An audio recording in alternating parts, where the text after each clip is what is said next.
Things seem hard because we are soft. Can't just be these helpless little babies that can't do anything. We want to be doing things that are so insanely difficult that hard things that come along are like, no big deal. We need to be more strategic as parents. We need to be holistically tough so that we can handle whatever life throws at you.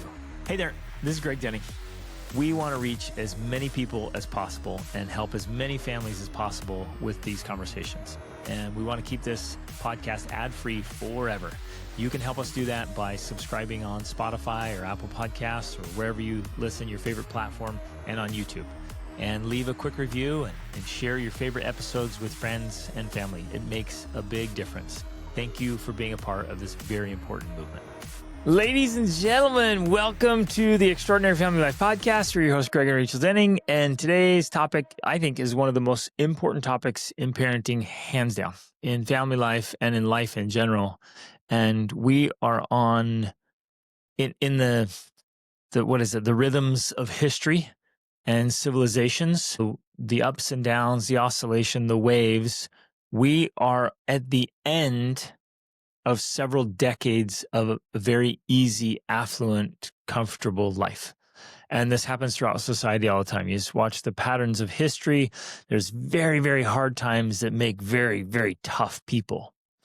And then those tough people, want their kids to have a better life. And then those ones want their kids to have it even better. And 3 or 4 generations in, somehow parents are raising kids on the easiest, most comfortable, most convenient lifestyle, and it just makes people weak and soft. And squishy. So you're several generations in. And so by that time, the people who went through really hard times and valued grit and toughness, and they brought perspective, right? Those are the great grandparents who are like, oh, in my day, we never walked uphill both ways. That's right. In snow while enemies were shooting at us, and they brought that perspective, but 3 or 4 generations later, they're like, oh, yeah, here we go again. Grandma and grandpa talking about how hard it was and how tough they were.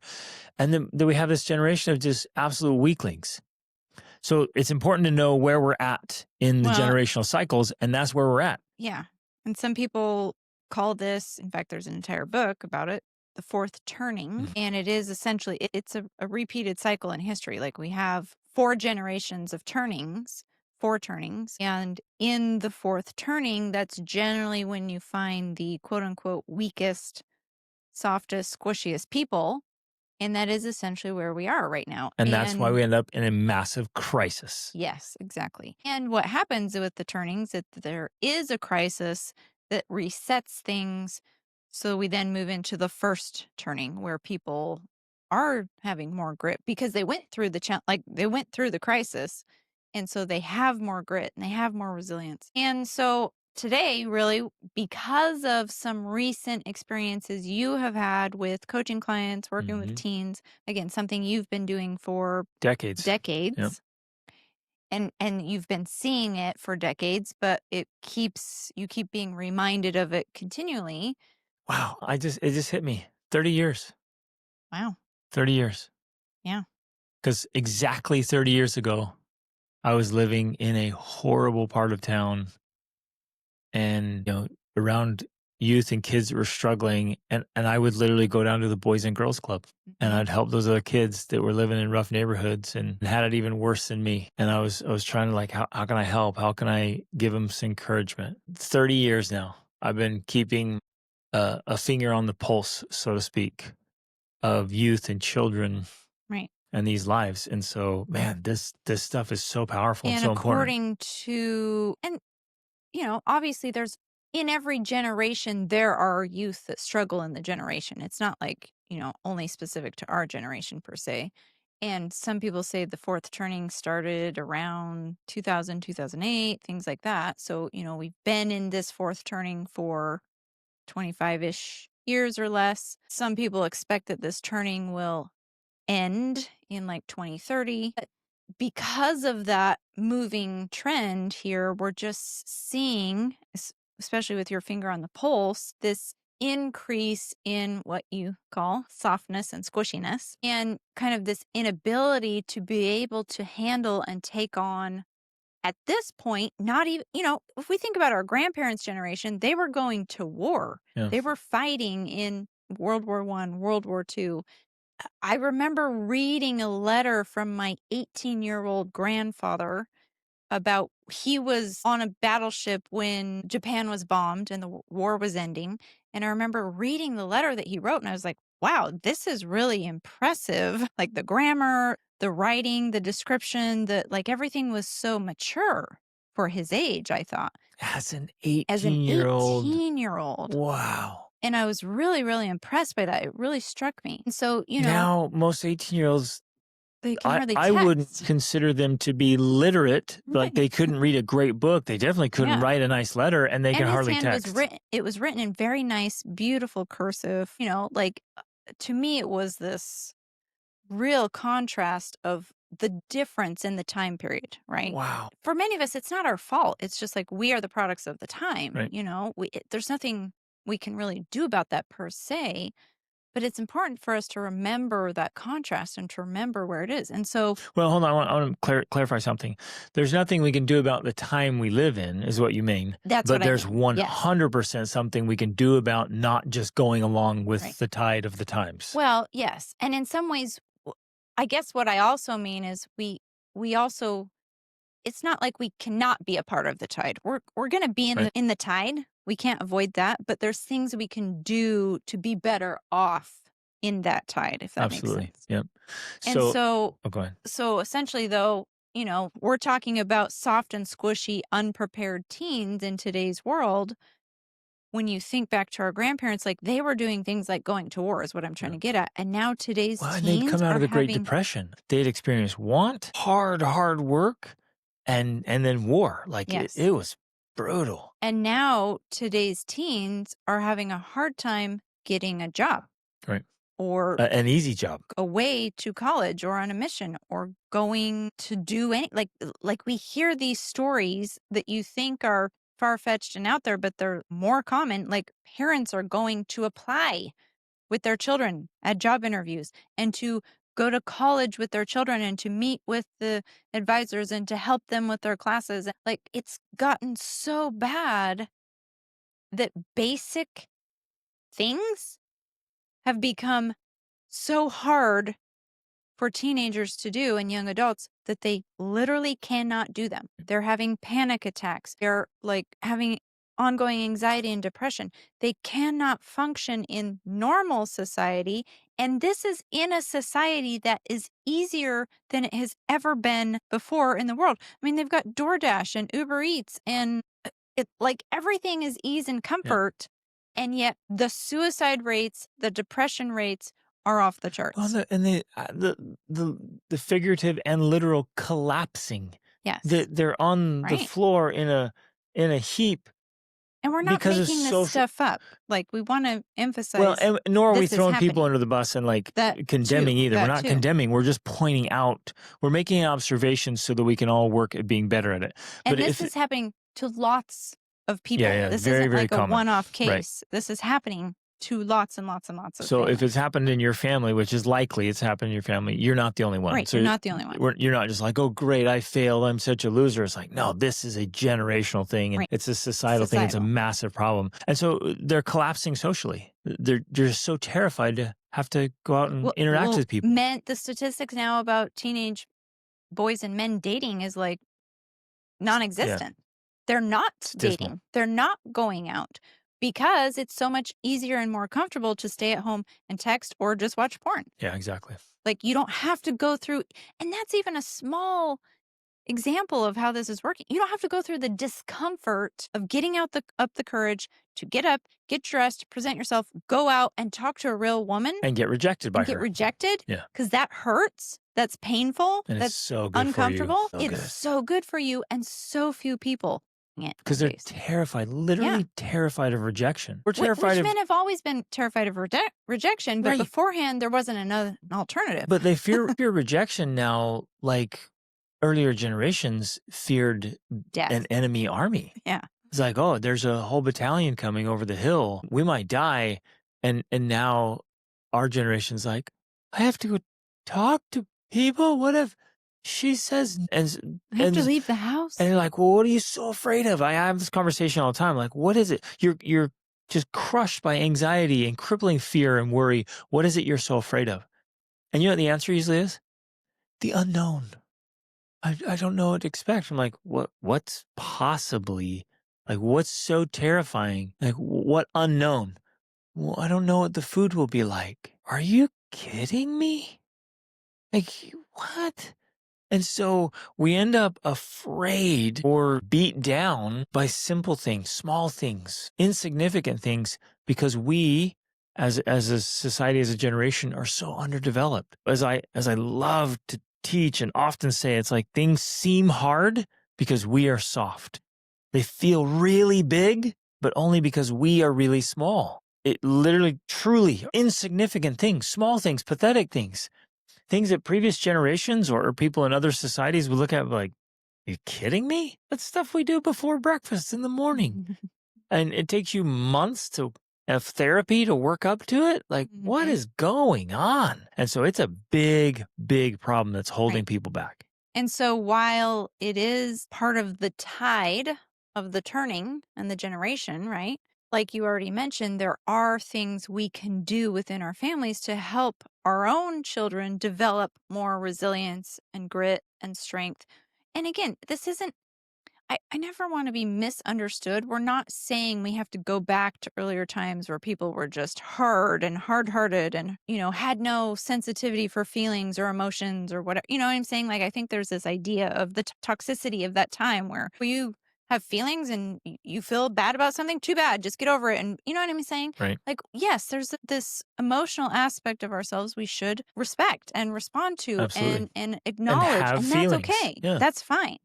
But at the same time, we have to have resilience. We can't just be these helpless little babies that can't do anything because of our emotions and our fears. So I can experience, and my children can experience a full spectrum of emotion. Right. And generally this is applied to men and boys, like, oh, you're not supposed to cry. You're not supposed to have feelings. It's like, no, a young man or a man can have a full spectrum of emotions and feelings. It's fantastic. But that doesn't mean I have to become hypersensitive and weak. And offended unable at to everything. function. Right, exactly. Especially, right. So there's two books in particular I thought of was we talked about doing this. One of them is The Comfort Crisis by Michael Easter. And I've actually only started it. My daughter, who's 18, just has recently finished it. She really enjoyed it. And then, of course, The Anxious Generation by Jonathan Haidt, which you and I have both read. Fantastic, both of them. But well, I also think about the book Grit by Angela Duckworth. We're actually reading that as a class for the Habits for a Successful Life class. It starts this week. Like, we're reading that together because it is so relevant and so important. And that is actually the theme of your, I'm just remembering this, the theme of the course this semester is character and grit, building this resilience. But especially in the comfort crisis, he really goes through and makes this case that's completely valid. I think we can all acknowledge that, in our modern day life, like we've already talked about, kids don't face discomfort on a daily basis. Like, they don't feel cold. They don't feel hungry. They don't have to do anything that's really hard. They don't have to get out of their comfort zone. And that's, if you think about it, that's actually a very strange phenomena for the human condition. Like, in all of history. The first time in history, when has that occurred? And I want to, this seems insignificant, but it's so relevant and so important. Like, where a young man or a young woman thinks 60 degrees is just freezing cold and 80 is extremely hot, and like won't be bothered by either of them. Like, how dare this happen? Like, I immediately need my air conditioning or my heater. And in fact, and again, we don't want to be misunderstood here. I love luxury. Absolutely. I love luxury. But when it becomes like we get entitled to it, we think, no, when I get to my car, I want the seat heated and the steering wheel too. I love heated seats. So do I. And heated seats, it's amazing. Now they're putting air conditioners in seats. Right, of course. So it's like not even your butt's going to get too hot. And again, I like luxury, fantastic. But if you can't handle hard things, something's off. Well, because it simply does not create the necessary experiences for you to develop grit and resilience. Right. Like, that's the irony. You have to face difficult circumstances, even something as simple as not having the AC you want or the heat, in order to develop grit and resilience. Well, beyond that, and And we'll yeah, get into beyond this. that. You need to be able to go spend weeks in the jungle helping and serving people. And it's just hotter than hell. And you just are grinding and into the freezing cold to get up in the mountains where it's down to the bone and you're genuinely concerned about frostbite. Like you've got to be able That's to just so go, extreme, Greg. but you It's have just to be extreme. able to go to those levels to be capable. And capable for what? To be able to handle what's coming. And I know some people right now might be arguing, it's like, well, why would we have to be capable to do that? Like, look around. Our lives are so good. They're so comfortable. We don't need grit anymore. Everything's taken care of. And pretty soon we'll have robots that'll do all the heavy lifting for us. Like, I won't even have to bring my groceries in anymore if there's a heavy watermelon. They're doing robots in China where they'll now have babies. You don't even have to have a baby anymore because the robot can carry the baby for you. And then, Oh my yeah, I goodness. just So now you don't have to go through Right. labor right. or delivery. So uncomfortable. Why do those things? And we're moving to this place, but there's going to be, I think, in the next 5 to 10 years, According to the fourth turning. and these big thinkers, there's another reset coming that's going to reset society, and there's a collapse, or they always call it a crisis. There's a crisis coming, and all it takes is the littlest blip. And then people lose their minds. We were literally talking about this yesterday. We have some German friends that live here nearby in Portugal. And a few months ago, you and I went to Scotland to lead a couples trip, and we left our kids here. Castle. Yeah, we were staying at Castle, having a great time. And we find out while we're there that pretty much all of Spain, Portugal, and then some of France, maybe some of Italy, I don't know the full extent, lost power. All power in all of those, not all of the countries. Across three countries was gone. Yeah. Everything. Which then, of course, they lost cell service. So they had no Wi-Fi, they had no cell service, and they had no electricity. And this lasted for, I think 3 days, maybe 2-3 days. No, it wasn't that long. It was maybe like a day and a half. Okay. That happened. They said people were panicking a few months ago and acting and crazy. So our German friend, he was talking about it. He's like, he was already prepared. He had some stuff. He had some water storage, some food storage. He went to the grocery store and people were lining up at the grocery store just to buy water. And already we're starting to freak out. And be very aggressive. And this was in one day. This just happened a few months ago. Okay. Had that lasted 7 days? Oh my gosh. It would be insane. Yeah. So many elements of society would unravel. Right. So this kind of stuff is already happening around the world. We just don't always hear about it. But I think even maybe not more importantly, but just as importantly, when you go out and do difficult things like the extreme things you're talking about, it gives you perspective so that you can do normal everyday things without being annoyed, irritated, anxious, or depressed. Yeah. Like if I go run a marathon, a 5K is a piece of cake. Right. That's nothing. Exactly. Like you'd go out and run a 5K every day because you're like, I run a marathon. But if my life goal is to one day run a 5K, your life's too easy. Walking to the corner is like, man, this is so hard. I had to take the stairs because the elevator was busted. Like, this is horrible. My life's so terrible.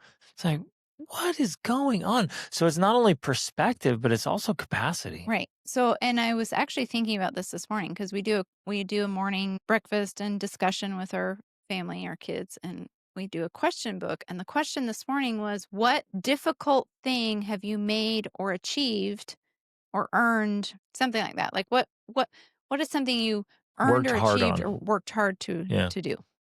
And it was kind of interesting because my kids were kind of like, it's like they couldn't think of something at first. But then I reminded my 18-year-old daughter, I'm like, well, what about summiting Mount Kilimanjaro, which she did when she was 17? And she's like, Oh yeah, that was hard. But she was trying to think of like everyday stuff, and But she has this she's also perspective that trying to this define what's hard. yeah, this everyday stuff is not that hard Right. because she has summited Mount Kilimanjaro. That was hard.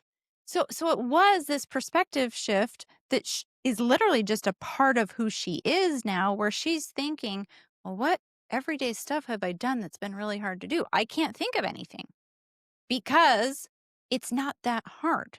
Because climbing Mount Kilimanjaro was hard. Hey, That's okay. the hard stuff. This is such an important point that I want everyone listening to really grasp and understand, because this is what we want for our families as an ideal.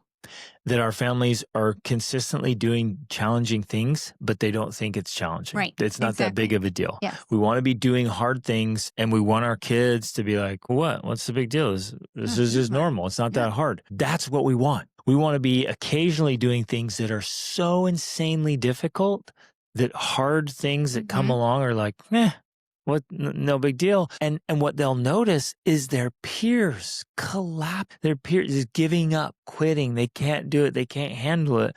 And we want our children, and those of you listening, we say that collectively, we want to raise our kids in such a way that they're like, what? Wait, what's going on? Why are you guys stopping? This isn't that bad. This is nothing. But that only works if we've consistently and deliberately and purposely done really hard things, because therein lies, I think, and from my observation experience, the only way to earn that is to do it. The only way to become tough is to do hard things. Which for us is one of the major reasons that we travel so much with our family. I'm sure a lot of people, they think, oh, you've been to 60 plus countries and you've done all this cool stuff. Wow. Life of luxury and ease and vacation. Well, no, that's actually not why we do it. And it's easy to think, man, your kids must have it so easy because you guys, you're affluent and you have this dream life. Like your kids got it easy. No wonder they're not doing hard things. But we knew that was a risk. And so we purposely fit in really hard things. Well, but the other thing that I think many people don't realize, because they think vacation all the time, is that when you do real travel, the way we do it, especially, it inevitably involves challenging things. Like it's just a part of it. That happened on Monday. Kimball and I were in San Sebastian, Spain, and we met a bunch of other young adults there. And they were just like, well, man, your life is just like an endless vacation. Right? Because in this young woman's head, she's like, well, we have our regular life, and then when we go on vacation, like we take 2 weeks and we just wander and travel, and it's just vacation. It's just wonderful, great. And then we go back into our hard life to work. And she's like, your whole life is like a vacation. And Kimmel's like, no, it's not.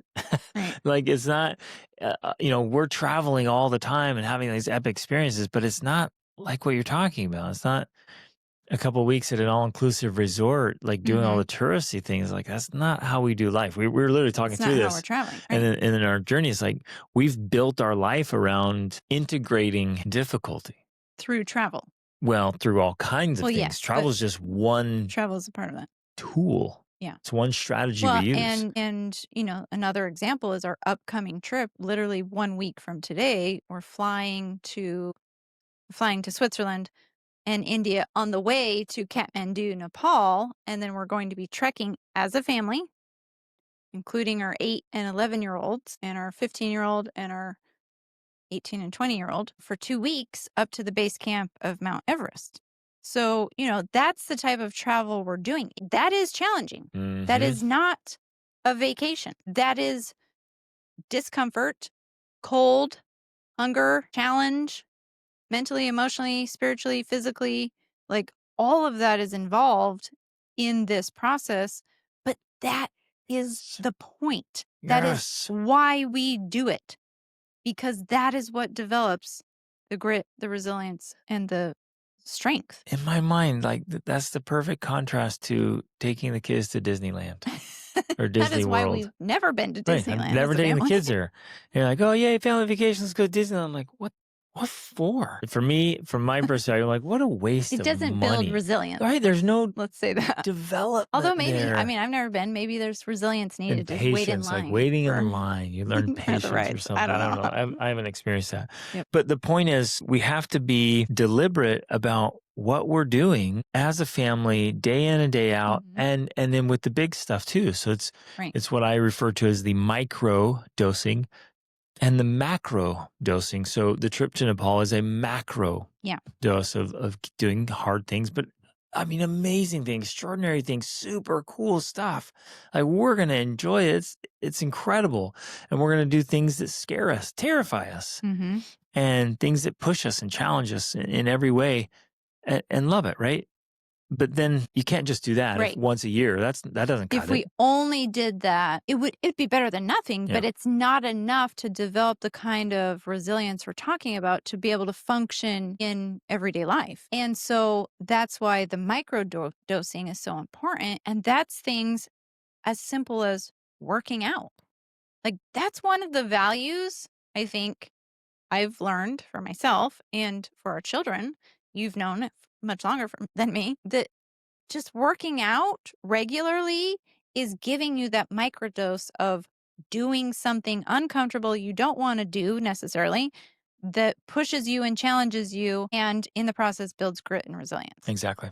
Daily, I 5 mean, days a week 5 on week, yeah. exercising. Right. But then, you're taking cold showers and working on projects that, outside where it's hot or It's cold hot or outside. raining or Yeah. whatever it is. Now, some of you listening, I know you're sitting here thinking, oh, my kids are tough. And some of you are raising your kids out on ranches or farms and your kids are Fantastic. working.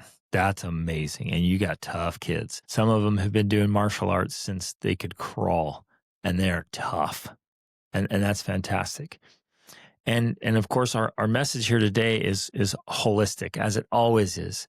We need mental, physical, spiritual, social, financial, all of it. We want grit, character, and toughness in all of those things. Mm-hmm. So some might be, you can go out and put in a 16-hour day working your tail off physically, but you couldn't possibly have an uncomfortable conversation or something disturbs you mentally, emotionally, or spiritually. You just collapse because you can't handle it. No emotional development, no emotional resilience. Well, or in the opposite of collapsing sometimes is that you just stuff it down and you go to work and you work hard and you avoid it Yeah. because that's another pattern that also is like we're talking about it's avoiding the development that can occur to create that emotional resilience because Exactly. that's also just as important. Yeah.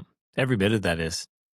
Well, even the financial. So it's hard to emphasize this enough. We need to be holistically tough so that we can handle whatever life throws at you. I think this becomes especially important in relationships because yeah, you might have kids that are tough and can work hard and can handle hard things, but if they still are unable to have that difficult conversation, Mhm.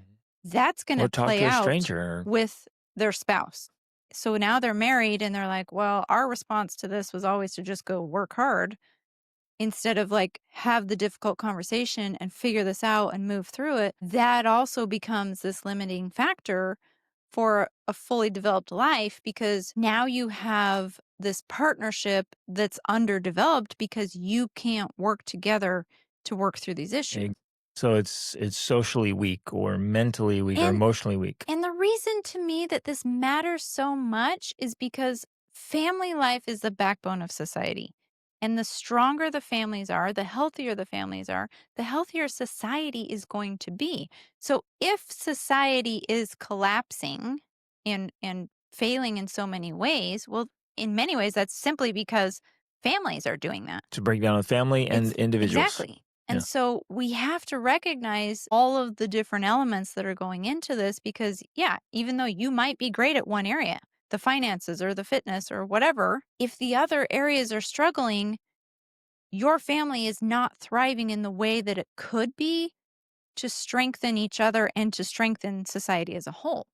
So to me, that's why it's so important that we look at all of these aspects and we're continually working on all of these aspects so we can become that great force for good in the world that makes not only our own lives better, but society better. Yeah, I love that. And so I can picture many of you who are listeners just thinking about yourself and your kids, and you might have a child that is socially super strong, can talk to anyone, anywhere, have great conversations. That's fantastic. But maybe that same child can't handle the mental stress of problems, the difficulty, setbacks, mistakes, failures, things not Mm-hmm. working out, and they just fall apart. Or maybe that child is really good, has a lot of emotional intelligence. It's wonderful. And maybe a lot of social intelligence and capacity, but couldn't put in, an hour of good, hard work. They just can't do it. And obviously, some might be arguing, well, not everybody has to be able to do all of that. To which I would say, wrong. Well, And I get what, I would say not everyone has to be able to do it at the same levels, but they need to be able to push their own personal boundaries. well, yes, you're right. Let's throw out an ideal. An ideal is a well-rounded individual Mhm. who's developing capabilities, not perfect, but growing, expanding, and developing capabilities holistically in all those areas. Because if we leave one aspect weak and we just justify it or rationalize it saying, well, I don't have to be strong in every area of life. And that's right. I don't have to be strong in everything. Well, all you're doing is saying, well, now I'm vulnerable, weak, and exposed in that area. And so if I don't have somebody there to save me, I'm toast. Well, that's not a good thing. That's not a good place to be in. And so if we're talking about ideals and we're trying to be well-rounded people and we're trying to raise well-rounded children, well, we want them to be well-rounded. We want strengths in all those areas, not perfection, not superpowers, but strengths so that they're not exposed So that and you can weak. at least, let's say, carry your own weight in a way. Although I do want to add that I truly believe this is why we're meant to live in communities. I think the most So we can important support each community other. is a family Yep. community, so we can support each other in our different weaknesses. Like, I will never have the strength that you have, and I would never be able to protect myself the way you could protect me physically. So ultimately, yeah, I want to learn some skills to protect myself, but really, I'm going to rely on you to protect me, and that's okay. But I also don't want to be a complete weakling baby, Right. Or right? completely vulnerable, because what if I'm not around and you need to defend yourself or defend the kids? Right. You have I to have to have have some some skills. knowledge, some skills Yep. about something I could do instead of doing nothing or curling Right. up in a ball of fear. Right. Otherwise, because then the only time that you're well-rounded is when you're surrounded by people. And Yeah. And that's I when we're get at our that. strongest, I would say. Right. And that's the Yes. ideal. Again, if we're talking about ideals, that's the ideal is we surround ourselves with other family members and community members that are also working on strengthening themselves and becoming assets so that we have each other to protect ourselves. And we're not just talking about physical protection from attacks. Like, yeah, that can happen, of course, but we're talking about the mental, emotional, physical, spiritual, protecting ourselves from stress or overwhelm that occurs naturally from life of, Just the of chaos of death, life. divorce, unexpected things that occur. Like, yeah, that's going to happen.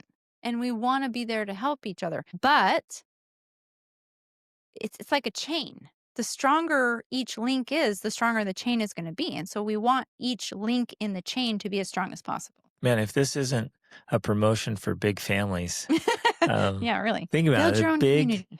big, capable families. Like, so we have 7 children and our Yeah. kids are capable. Hmm. And so as you're talking about, it's And they like, all have different yes, strengths too. right. They all complement each other and support each other. I'm like, this is fantastic. Hmm. We have this great community that we're building, and then building a community of friends and neighbors that also have other strengths. Because, yeah, we're not going to be strong in everything. The skill set is going to be limited to what we really work on. And so Hmm. I want to surround myself with friends and neighbors who have phenomenal skills and tools and capabilities that I don't have, and vice versa. I want to be able to bring things to their lives that are helpful. And one of the greatest challenges that we see right now is the lack of perspective as things as they really are, maybe we could say.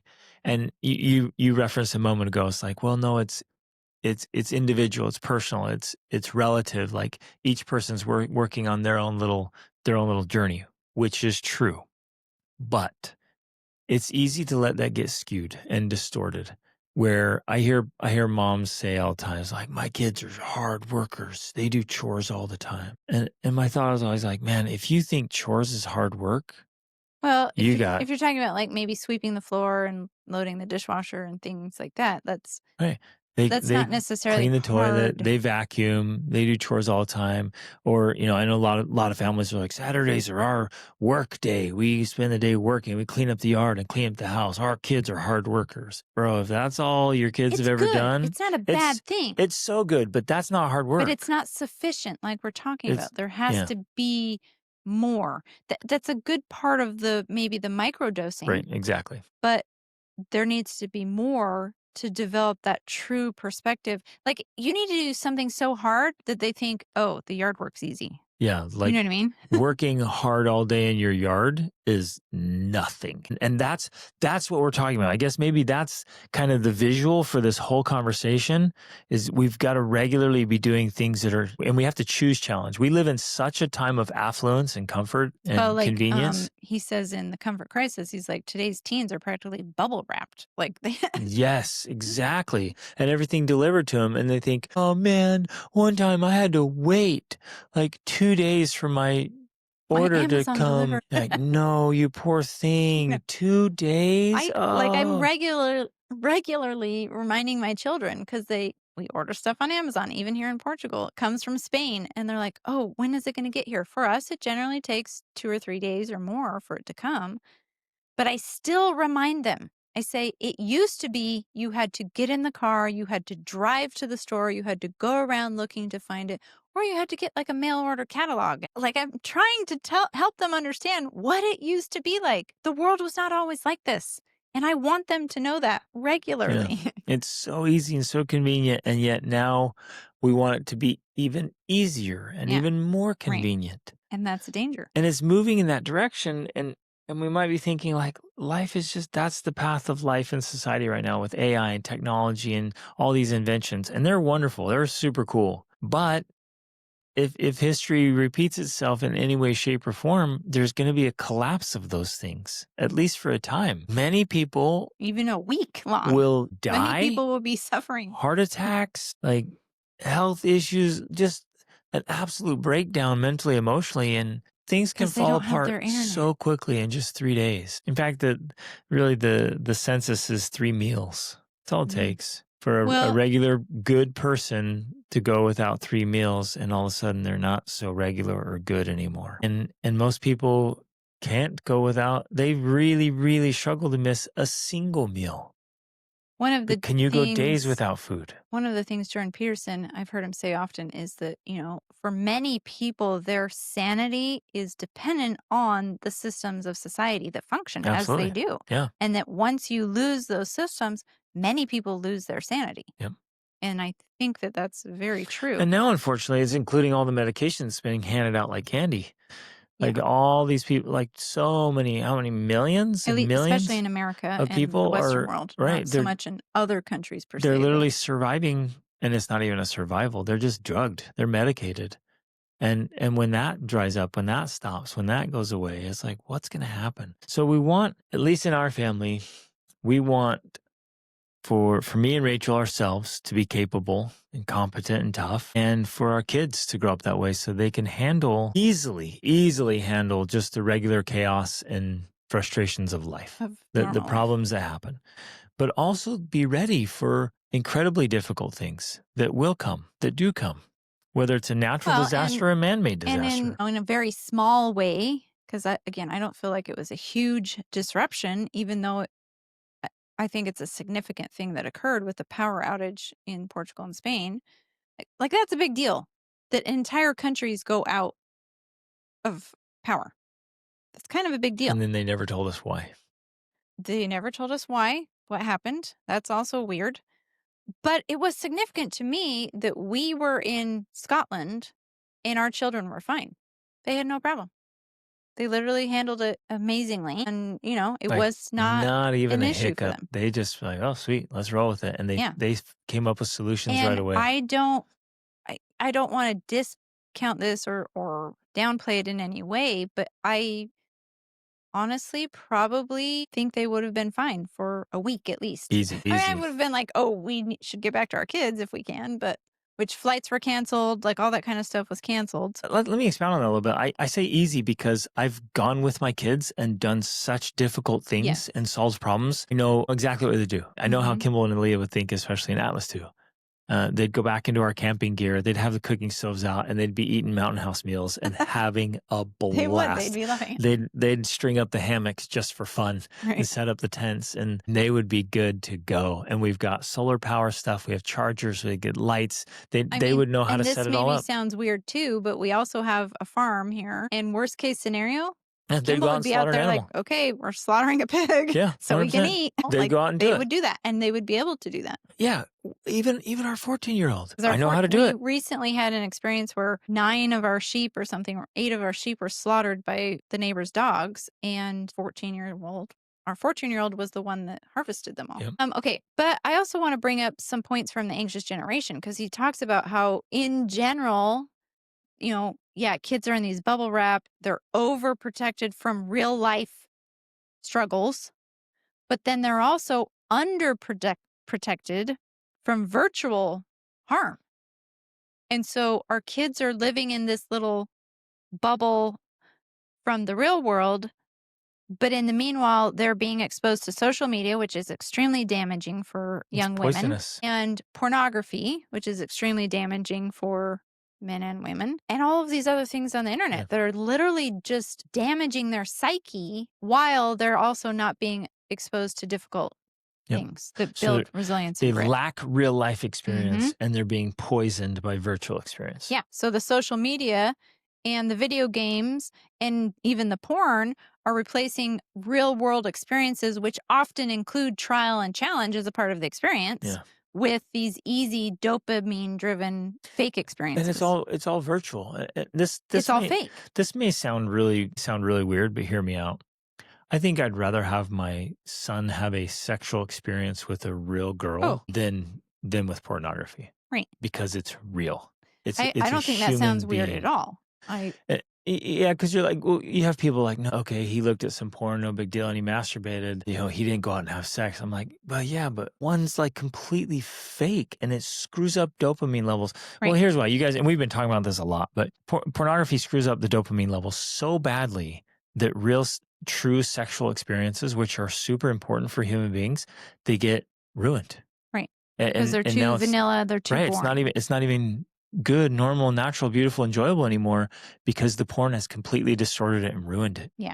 And so, if I had to choose between one of those, I would rather that my children have actual sexual experiences with a human being that they have feelings for than looking at a piece of glass on a phone or a Mhm. computer or an iPad and then masturbating. It's like, that's not even real. It's like, yeah, it's weird. But It's social fake. media is not Exactly. real, and video games aren't real. It's like, it's this bizarre, really, truly bizarre time we live in where they're having these virtual experiences that are quite literally rewiring their brains in Mhm. strange ways. And then they're incapable in real life experiences, but like have all these virtual experiences that don't amount to hardly anything Right. in the real life. Yeah, so they're experiencing life through the screen, but it doesn't include the real life aspect of the challenge, the trials, the sweat, the risk. It's like removing all of the things that actually develop you as a human being, and all you get left is the dopamine hit. Maybe the perfect comparison is like something like Minecraft, where they can get in there and build entire right. empires Yeah, without with breaking pushing a sweat. buttons,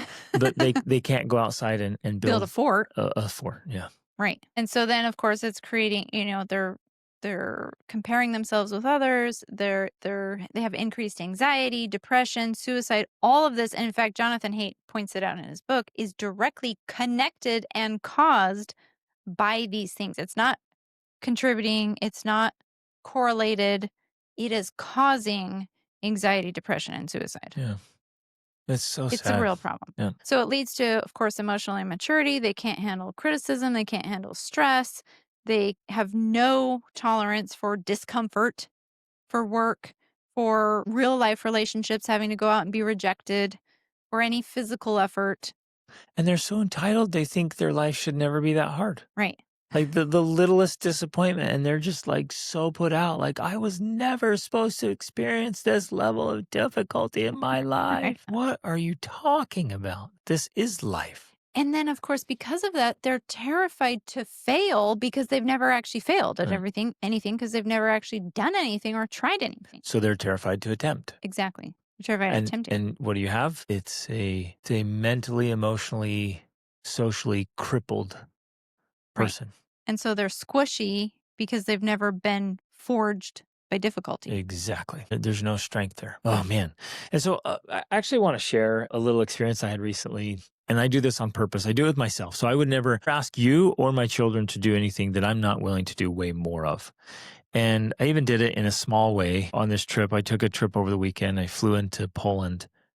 And I thought, I'm going to go stay at a kind of a dumpy hostel right downtown where I know it's like, that's where they're partying and, all these single travelers. It's not the people I would hang out with, and it's not the It places was not I a would stay. luxurious experience. In fact, Rachel and I stayed at the Oh, yeah. most luxurious hotel In Warsaw. just down the road. It was off the charts. Like, That that was was one of my favorite 3 memories. years ago. And I ran past. I went on a morning run that morning, ran past it, but it was just down the road in this little hostel. It was ridiculous. There was 10 bunks in this room, and a bunch of stinky men, and loud, coming in all hours of the night and drinking. Mostly 5 and- a.m. Yeah, like coming in at 3 a.m., 5, just talking and smashing things, leaving their crap everywhere. Like, and I don't have to tolerate that. I don't have to stay there. Like, we're in great money. I could have gone back and stayed at that nice hotel if I wanted to, but I chose to stay there. And I was consciously saying, no, I'm going to go in and have an experience. I need to stay in touch. And some of you might be laughing or giggling, like no big deal. But my point is, go and do things that are outside of your comfort zone, that choose to do things you don't have to do. It's one thing if like you have to stay at the cheapest place in town. It's another thing if you can stay at the best place in town, but you choose to stay at the cheapest. And then I was driving over and I thought, I'm just going to stay the night in my van. I'm just going to sleep in the van. And so I pulled over in a gas station and just slept there. I froze my butt off. And I was cramped and my legs were cramping. And it was, right? Not comfortable. And I could have just stopped at a nice hotel and had a beautiful dinner at a restaurant. And I think I took a big bite of a salami I'd bought and I went to bed. So what? But I did that on purpose.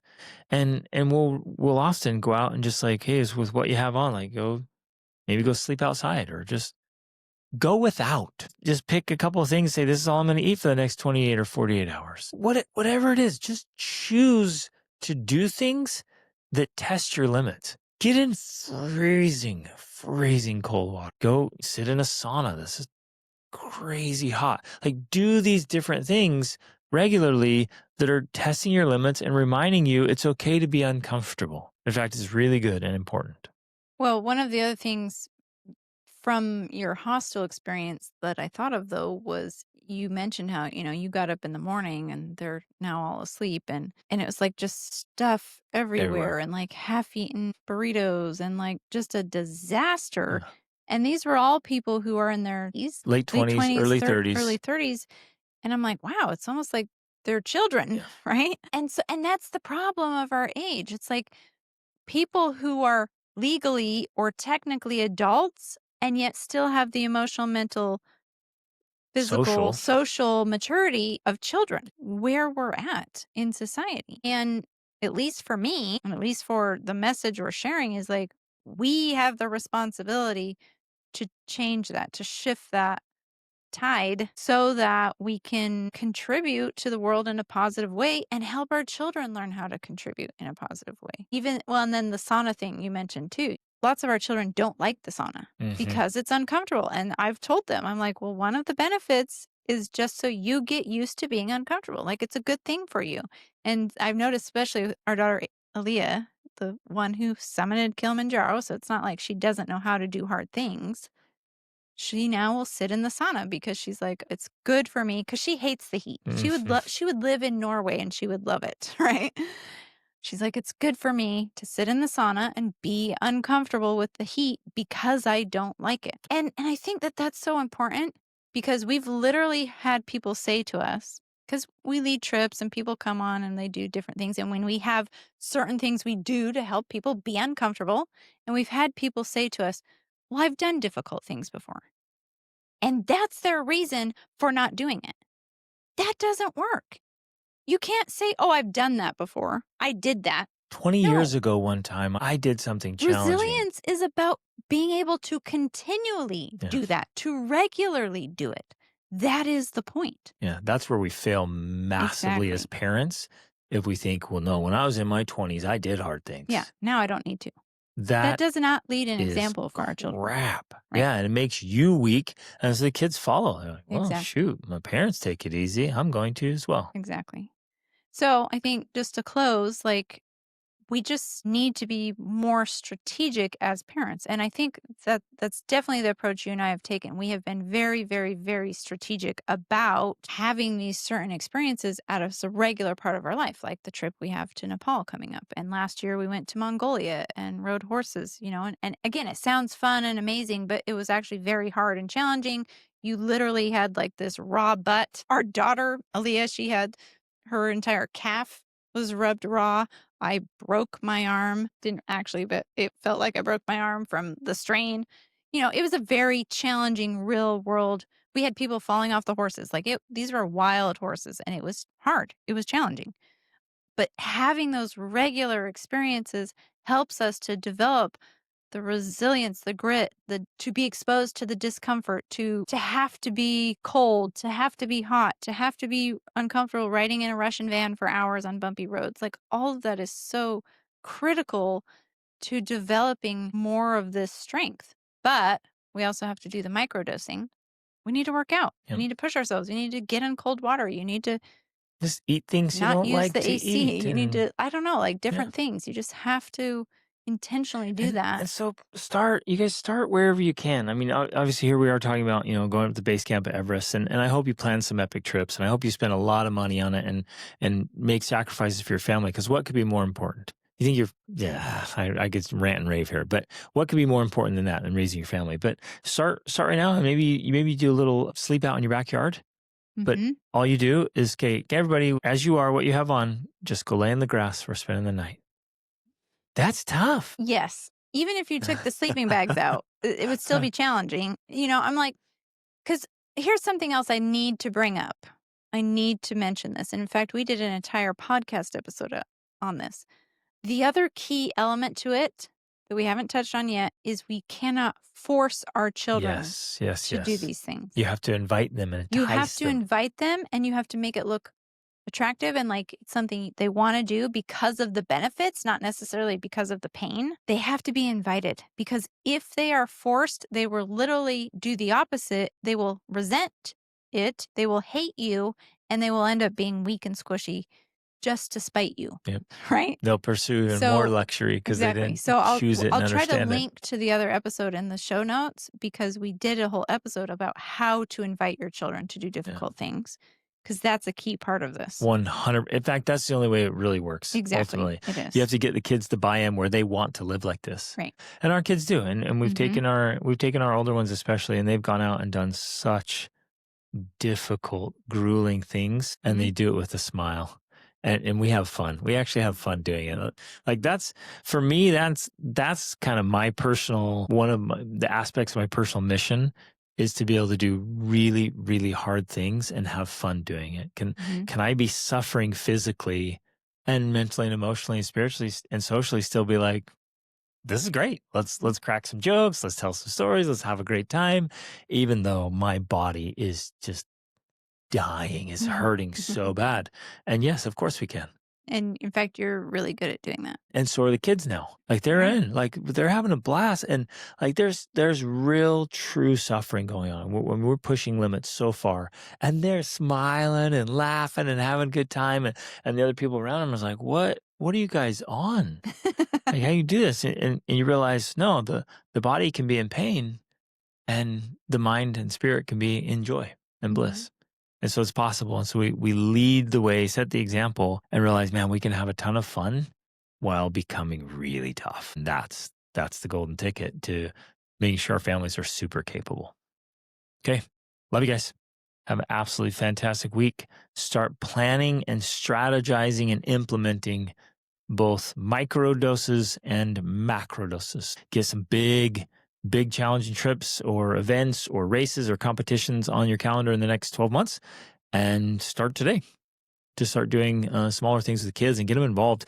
I always invite I did this, and we did this with our family. Like when the kids were little, I was doing workouts and stuff, and they would come out and do their little push-ups and little sit-ups, and they would climb on me, and I would do more push-ups with them on my back or whatever. And they started doing their little squats and wall sits with me. And so even when they were small, they started doing it. And that's been happening now for 24 years. And even our little 8-year-old, she goes out in the gym with us and she's cranking out push-ups, excellent form, and chin-ups. Like she's full on knocking out chin-ups. Like she's 8. This is amazing. But it starts with little things like that, and they follow suit. And I've had my clients do it, and then pretty soon the whole family's in there doing their little workouts. It's amazing. It's beautiful, and it starts building the culture, the dynamics, the family legacy that we want to create and live by. So love you guys. Reach upward.